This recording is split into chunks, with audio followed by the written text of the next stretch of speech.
15. All right, well, first of all, thank you for doing this, I really appreciate it. Thanks for having me. Absolutely, and you're not far off with where I'm going to begin here, but Okay. not quite at being born, but maybe creatively born. I want to ask you, did you go to the theater or the movies or watch a lot of TV as a kid? And if you did, were there any productions or people that still stand out in your mind as being very influential at that point? Wow, that's a great question. There's two things that stand out in my mind. My father is in the advertising business and is a commercial director, and so he's a real lover of film and instilled that in me at an early age. So I remember seeing I believe it was The Empire Strikes Back. I mean, the first Star Wars, I was obsessed with, and we got it on, I think it was the first VHS we had. We watched it over and over and over again. And then I remember going to the movies with him and waiting in like the line that went what felt like 3 miles long to see the movie and being so excited and thrilled to have shared that experience. He also took me when I was a kid to see Frank Capra speak. They were in Baltimore at the Senator Theater, and they had a retrospective of some of his films, and he spoke, and I remember that because I got to watch It's a Wonderful Life, and Mr. Smith Goes to Washington, and I think one other, I can't remember right now. Oh, it was it'll come to me in a second.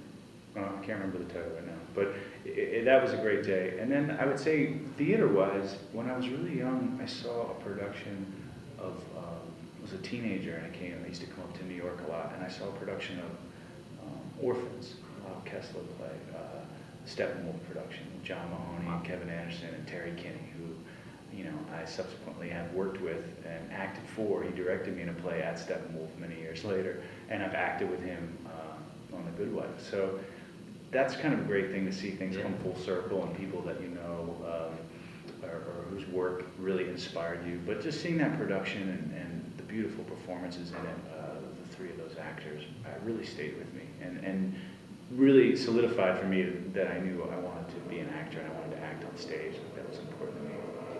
Early on, even let's say when you were a little kid, for instance, do you remember a time when you mean yesterday? Well, do you remember a time when you first acted just for fun, even if it was a silly thing, and then do you remember? You kind of may have just answered the second part, but a moment where you knew that this is what you were going to do, like this is what you had to do. Yeah, I did. I mean, I knew at a very early age that I wanted to be an actor. For the rest of my life, after I've made that decision, I was pretty persistent, and my parents were very supportive, thankfully. But I've always questioned, if that was the right decision to make so early. But it wasn't something that I felt really I had control of. It just was where my passion was. And as far as like one specific moment, I mean, I was really into comedy. I was really into Richard Pryor. I used to have his tapes and his records, and I used to imitate all his bits. And I was just obsessed with him, which sounds really crazy for a young kid, I know, because his comedy is very could be very, very dark and risque. But I was, and I would channel him, and I think I did, pretty good impersonation of him at the time. And there was a guy that worked for my father, who was also did comedy, and he hosted an open mic night. And we went to watch him one night. My parents took me, and I was a really precocious punk kid, and I heckled something out, and he called me up on stage and kind of made fun of me. It's like, what's a 10-year-old kid doing here in this place? And I don't know, I said something back and got a laugh, and it kind of got the bug of like, wow, that's kind of exciting to be on stage. And I started doing comedy as a kid, and through that got very comfortable on the stage. But if I had to pick one thing in total, I mean, I know this is a long answer, but I would say that going to this theater camp in upstate New York called Stage Door Manor Performing Arts Training Center, that's what its full name. But I went there when I was 10 years old. I had never been to sleepaway camp. My parents had just gotten divorced, and I was, really excited but nervous. And I went just for 3 weeks. You could go for either, it was a 9-week total, but you could go and there's 3-week sessions. And I went the first 3 weeks, and I remember calling my dad, obviously pre-cell phones, in the phone room when you had select time to call your parents. And at first I didn't know if I liked it, and I said, I think I might want to come home. And then over the course of the next 2 days, I met to this day, some of my best friends. And met a bunch of kids who felt the same way I did about theater, and had a really wacky, crazy Cuban teacher named Jack Romano who taught us, and we did amazing acting classes. In fact, Mark Sachs, who's the casting director on The Good Wife, was a student there and a teacher and a counselor there. When you were there? Yeah, and That's he taught crazy. me theater games class. That's crazy. And so, but it just really, it just changed my life, that place, in so many ways. Just great summers, great learning experience, getting to play Reverend Hale in the Crucible when I was like 12, you know, and just and the great camaraderie among other people, and it also just on a professional level. I mean, there was children's managers that would come up and watch the productions, and that's how I got my first manager, and therefore got my first gigs. Which leads perfectly into the question that I just want to ask you next, which is, I haven't done the math and figured out exactly how old you were when this happened, but there was this back-to-back 88, 89 where, you know, Hairspray with John Waters Yeah. and the Dead Poets Society with Peter Yeah. Weir. I mean, that's pretty big start. How did that come about, and what was it clear to you that was a big deal even then? Well, John Waters thing was a huge deal because, I mean, he's such an iconic figure in Baltimore, and I had actually met him, you know, once or twice, I think with my father. And I actually auditioned for that movie here. I was living up in New York this summer with my best friend, David Quinn, and going on auditions and stuff like that. And I auditioned for it in New York, which is odd to me.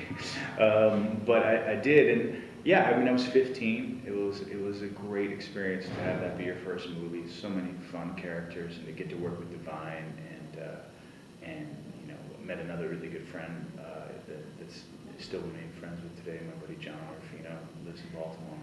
And working with John was just a hoot. So that happened, and then there was I think there was probably another year or two between Dead Poets, because Dead Poets was actually after Hairspray.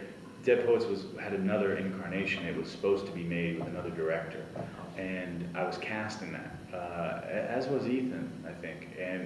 And I was supposed to leave to go down to Georgia to film it, like in a week, and I was so excited. I got this big movie, and I had to figure out what we were doing with school and go in this correspondence program through School for the Arts, which they weren't really set up that way, but they were willing to do it for me. And then the film fell through. They couldn't get a lead to play Keating, and the movie fell through, and it looked like it wasn't going to happen. It was a great sort of intro into to disappointment in Hollywood. But coincidentally, you know, the next year the film came alive again with Peter Weir at the helm, and I knew some of his movies, and I had to like re-audition for it, and I actually got the role twice. So that film actually, you know, I think we shot that in '88 or '89, so there was a couple of years in between the two, but yeah, it was a great way to start. I mean, the downside of that is after you have an experience like Dead Poets Society and work with a director like Peter Weir, and you know, you feel like, oh God, everything's going to be like this, you know, and then you say no to a lot of things, and people are coming after you, and then you realize, well, not every experience is going to be like that. So, you know, there's pros and cons to starting that young, but that's an experience that was definitely, you know, memorable and great. Just a little side note about Dead Poets. I just recently interviewed Norman Lloyd, who's now 97, Love him. I think. The best. And for people who there is actually a movie called Who is Norman Lloyd, a documentary. Absolutely. But you know, but I guess it all comes back to the "Oh Captain, My Captain" scene, and it was great. And I just wonder, you know, that one will outlive all of us, that scene. So I just wonder if you have any memories of that one. I do. I have so many memories, and especially of Norman. And in fact, I ran into him years ago. I'm glad to hear that you saw him and he's doing okay. Just at a restaurant in LA, and then he sent me his book, and we had lunch one day. And just the stories from him, and Hitchcock, I mean, the people that he's worked with, the history of life, and such a kind man. So that was great. And meeting all those people when you were a kid, you know, and hearing stories about Hitchcock was pretty amazing. I have a very fond memory of that last scene, the "Oh Captain, My Captain" scene, because, you know, we shot the film in Delaware, and I grew up in Baltimore, and so it was pretty close, and my dad would come visit a lot. And Peter Weir liked to use music a lot on the set, keep us relaxed, for the mood of the scene. it was something that I took from him and I still use to this day just for me and to get into something. I always have my headphones on and try to find a piece of music that will connect with me emotionally for the scene. But he had this like terrible boombox. It wasn't very good, and my dad had a really good Bose one and brought it up, and he was playing the music from Mission, from Ennio Morricone's score for The Mission, and I remember my dad said, well, you can use this boombox, and he did. So I remember when we were actually shooting that scene, Peter was playing that beautiful score from The Mission. So every time I hear that, it always comes into my mind that nobody would know seeing it because the film ended up being scored by Maurice Jarre, which was also a beautiful score. But that song is always in my head, and it was played on my father's Bose boombox. Wow. You know, I could go on forever with all your Pretty Good Wife, you know, stuff, and a lot of which I love. I do want to just ask you two others, and then I'll focus on Sure. Good Wife. But of course, Sports Night, and I just, you know, that must have felt like I imagine going to a whole new level with stuff and delivering Sorkin dialogue and all this. And I just I wonder, you know, and also just in terms of learning about the business, the way that you know, a show can have such a passionate following but still be subject to. Yeah. So I just want to ask you about that. When you think back about Sports Night, what was it overall positive memories, or did those? Yeah, I mean, to be perfectly honest, I can't say it was always the easiest experience to be a part of, but I mean, looking back, the memories are very fond. I mean, made great friends on it with Josh Molina and Krause, who I just was actually texting with last night because he's in New York. Yeah, great laughs, long hours. You know, I think it was a new experience it was my first television show. It was Aaron's first television show. I think, obviously, there were a lot of other people on the cast and crew, and Peter and Felicity and other people, and Josh, that had numerous television experience. But for me, it was certainly new. So it was great to give me a sense of structure. You know, I never had that, sort of starting really young as an actor and always living the kind of gypsy life. To have this sense of structure of knowing you're going to start something and you're going to complete it at the end of the week, and you're going to begin Monday and by Friday it's done, and then you have a weekend off and then you're going to start the new one. There was something about that and getting into that grind that was very good for me at the time. But the show was really challenging, really hard. I mean, the whole idea I think about TV shows is you really don't know. I mean, you know, I knew we were making stuff that was really good. Perhaps if the show was, you know, a different network, a different time, who knows? There's so many different variables that go into what makes a show click. We had a cult following. People were passionate about it, and critically, people seemed to respond to it, but people weren't watching it, you know, to the level that I think ABC needed at that time. So, you know, who knows? I mean, at the end of the day, the positive side of it is you do it for 2 years. You know, you make 40 some odd episodes. Nobody gets a chance to really get sick of it, and you don't jump the shark or whatever the hell they call it. And so in that regard, it's, you know, I think it was the perfect amount of time, because it's, you know, it's trying to play a character, you know, over a really long period of time. So, but overall, yeah, very fond memories from that show. The last one that I'll do, Pretty Good Wife, is one that I think is one of the, you know, and who cares what I think, but one of the most underappreciated shows. I can't recommend, every time I get a chance to tell people to watch In Treatment, Yeah. I do. And I think that maybe part of the challenge there is that how many shows are really, for the most part, people talking for an hour as opposed to, you know, that's how it used to be, I think, like Twilight Zone and stuff, but it's a rare thing today. So for the whole Jake and Amy thing, was that, you know, was that sort of a unique challenge in terms of?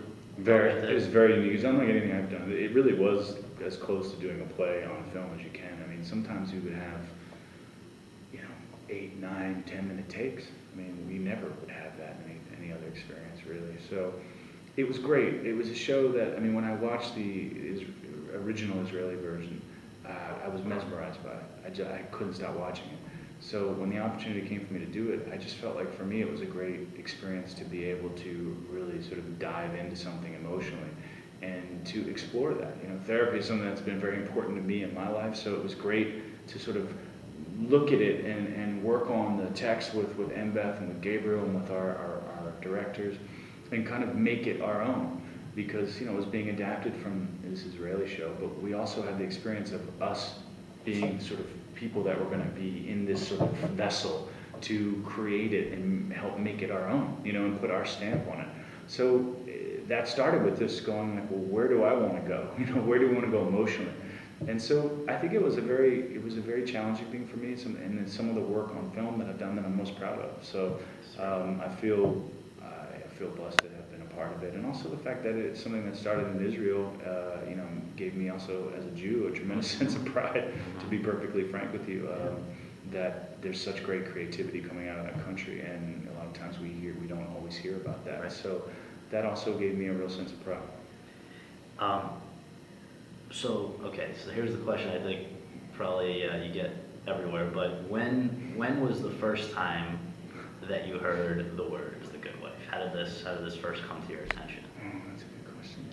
I think it was a sort of dual hit between Mark Sachs, who over the years we had never actually worked together. He had various jobs in casting in different studios and networks and had offered me stuff, but it never really was the right fit. So he had called me, and Juliana, who'd been a friend for years, had called me as well and said, hey, I'm doing this pilot, and I think there's a great role for you in it, and it's going to shoot here in New York if we go. And we're going to shoot the pilot in Vancouver, but if the show goes, it's shooting here in New York. And so I read it, and I felt like the writing was really sharp. I love Jules, obviously, and it seemed like something that was it would be a really fun experience, and I was excited that it would shoot here, which is where I live in New York. I knew the writing was good. I think the biggest surprise of the show for me is just how good the writing is. You know, how brilliant Robert and Michelle King are.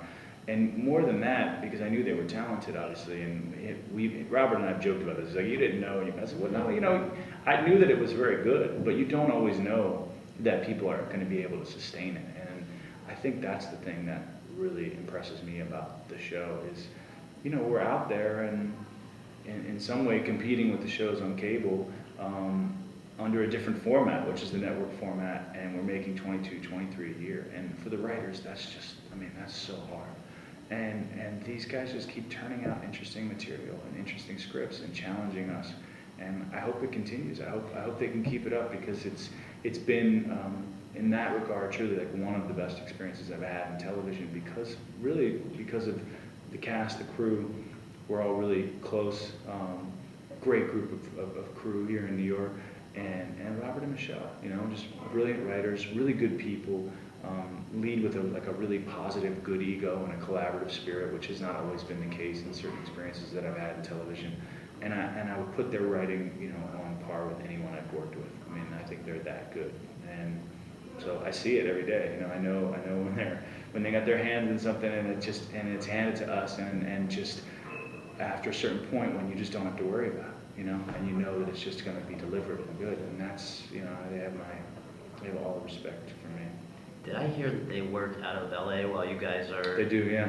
Yeah, they run the writers' room in LA, and they run the writers' room in LA with their staff, and they do all the post-production and cutting in LA, and then we shoot the show here, and have one of our other executive producers, what does that sound? Brooke Kennedy, who runs the show here in New York. So it's a system that's definitely, I would say it's probably not, you know, it's not the norm, but it's worked for us.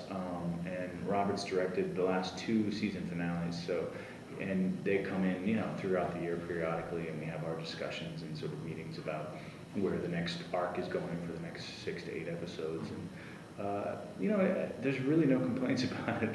It's just, I mean, the only thing is just the daily grind of just sort of doing it is sometimes really challenging and hard, and luckily it's a big cast, and with the exception of Juliana, I'd say we all get a few days off here and there.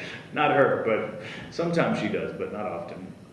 You mentioned the fact that you go back with her, and I just, you know, for trivia purposes in the future, how did you guys first cross paths? We met in LA through some mutual friends, and it really helped, I think, given the dynamic of the characters and that they have a history together, that we had you know, just a friendship. And I I think that helps us. People ask, how it seems so easy with you guys. Right. Like, well, we do. We have a real bond. She's awesome to work with.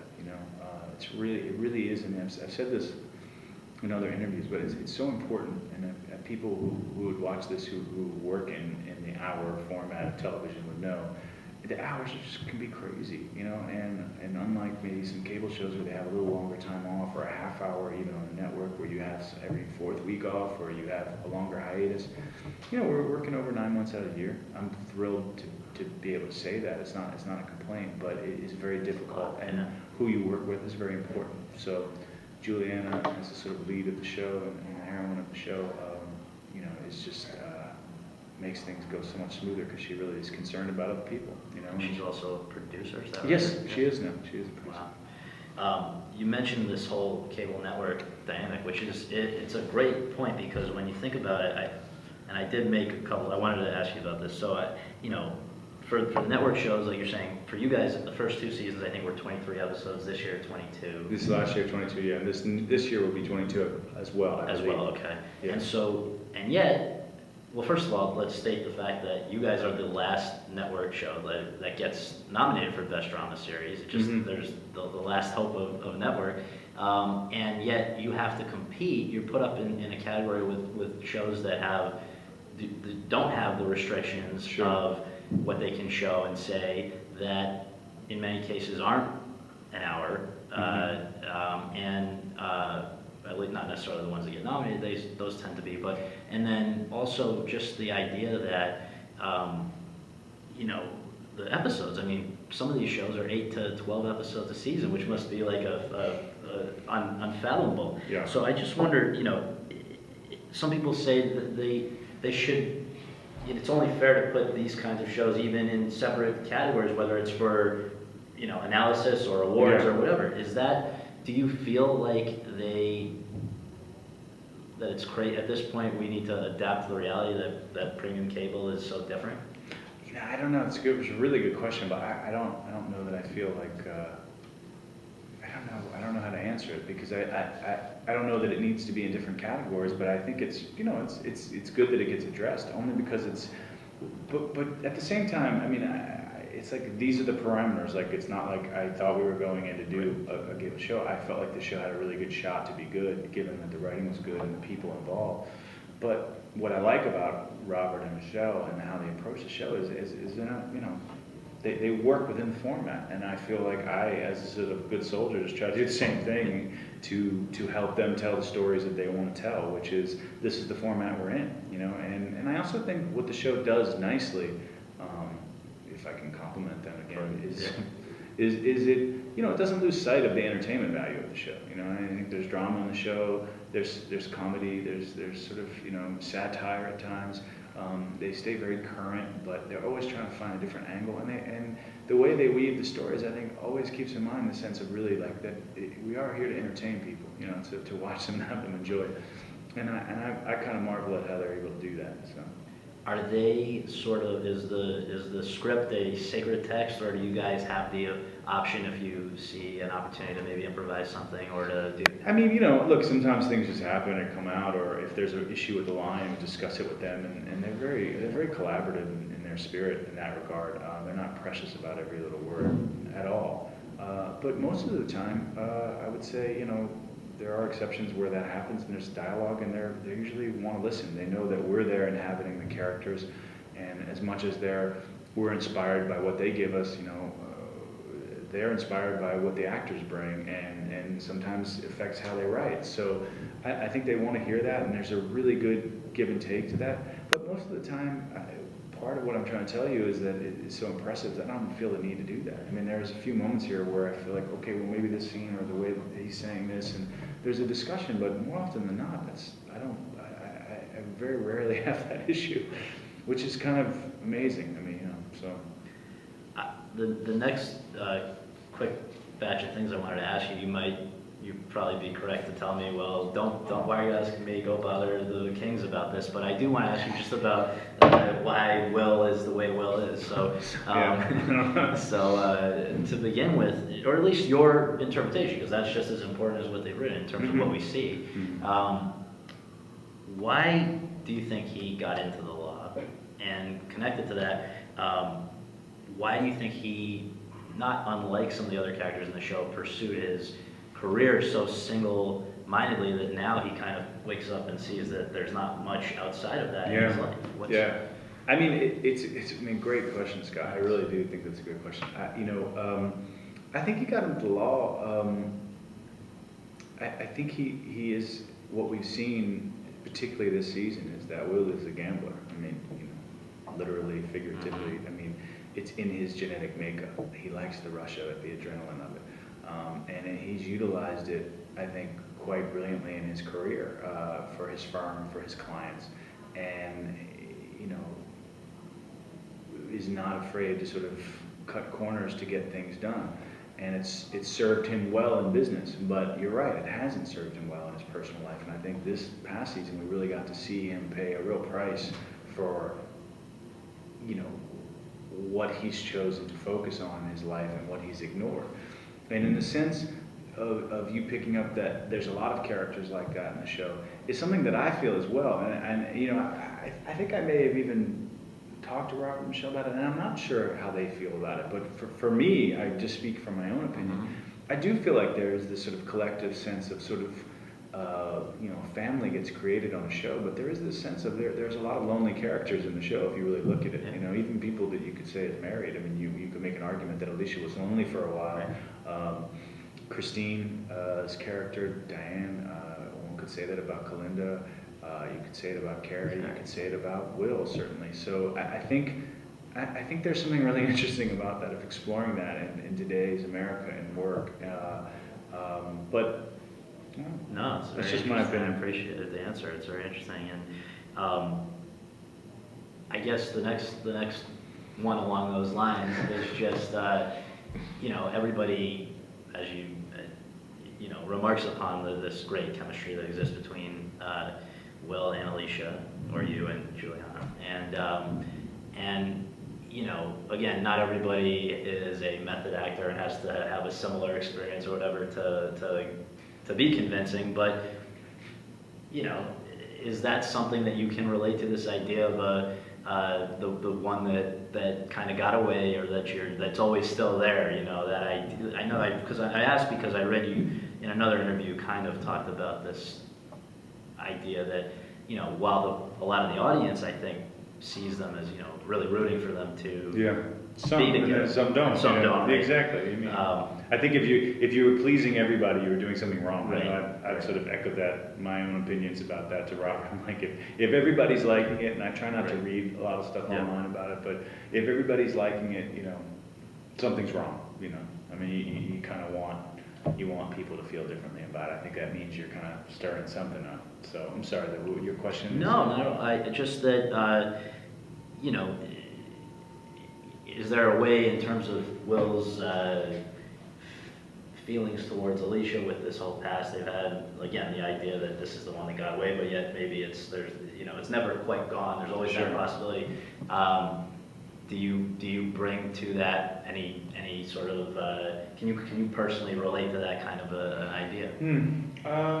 I don't know. I mean, I guess we all can in some regards, I guess, right? Yeah. I mean, even if it's a second grade. Yeah, I mean, just being human, I mean, shit happens to you, and you kind of, but I mean, what I like is that, in regards to them, is there's just like, at its core, are these two people that are really, really close friends, Yes, there's a romantic attraction, and we saw the intimacy increase, and it sort of blew apart this year, because it increased didn't mean that all the obstacles that were in their way were going to immediately disappear.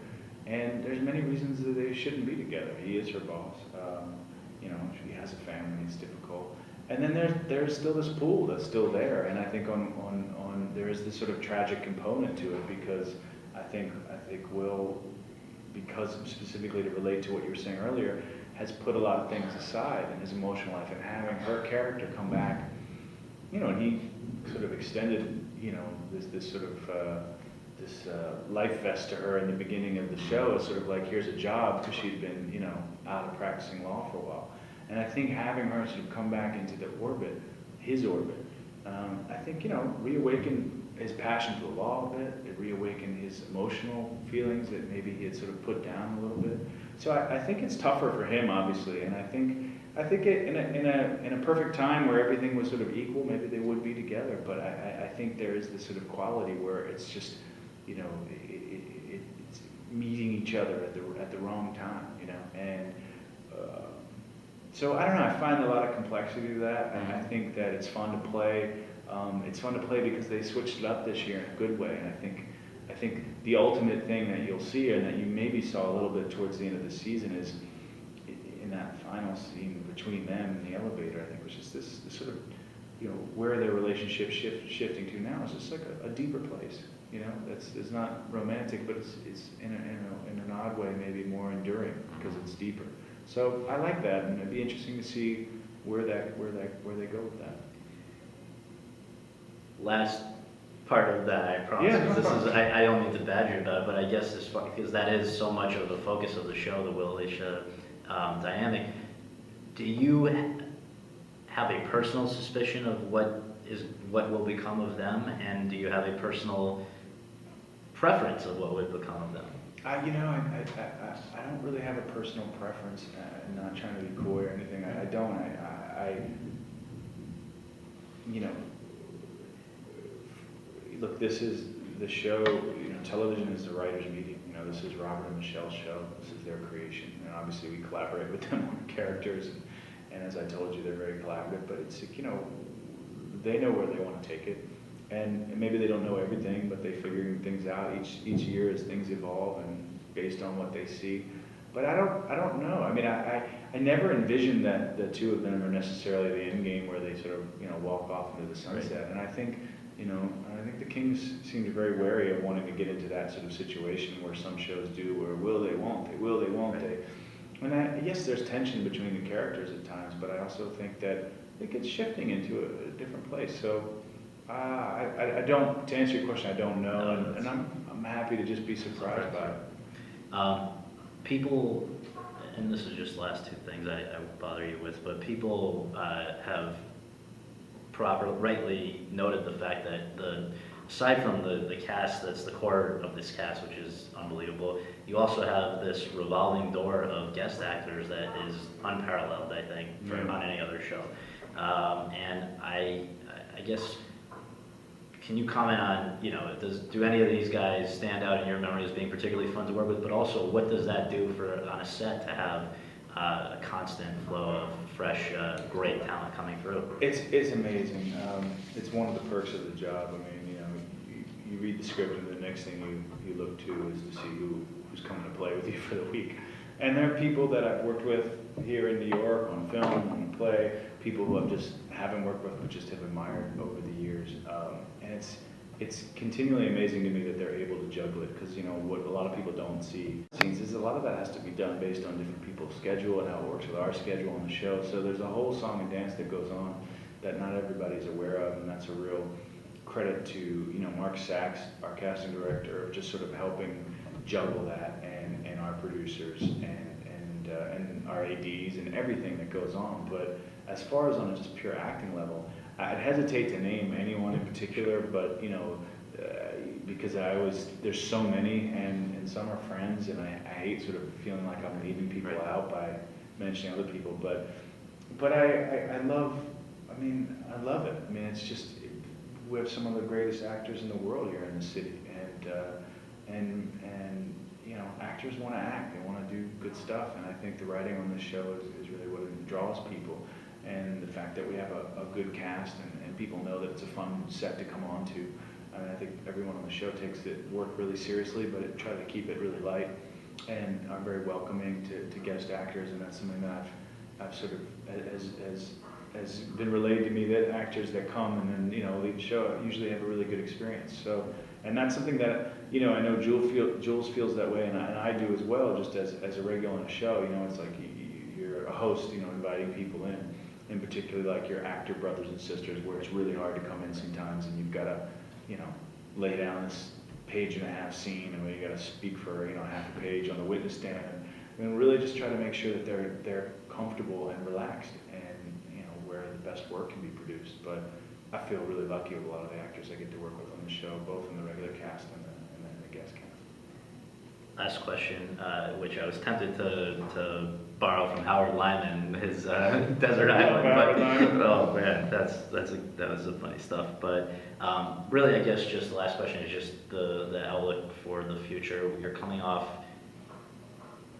I guess now 2 seasons ago, technically, that you received this first Emmy nomination of your career, and we've talked just over the last half hour about all the great things that led up to it. So that must have been pretty special to be recognized in that way. And I guess I just wonder, I'll editorialize that I think you only got better personally this past season. Thanks, No, it's totally true. And I guess I just wonder, looking ahead, would it mean something to you to be back there, or to potentially win that? And also just, again, with this theme of looking forward, what's your hopes for the future? Any particular ambitions that remain unfulfilled?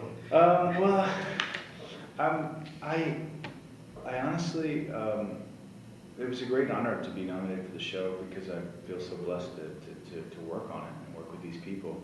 And I would be thrilled if it happened again. But honestly, it means a lot, but it's really not what drives me in what I do. That's just not. I mean, the work is what drives me. I mean, wanting to do good work and get better and better.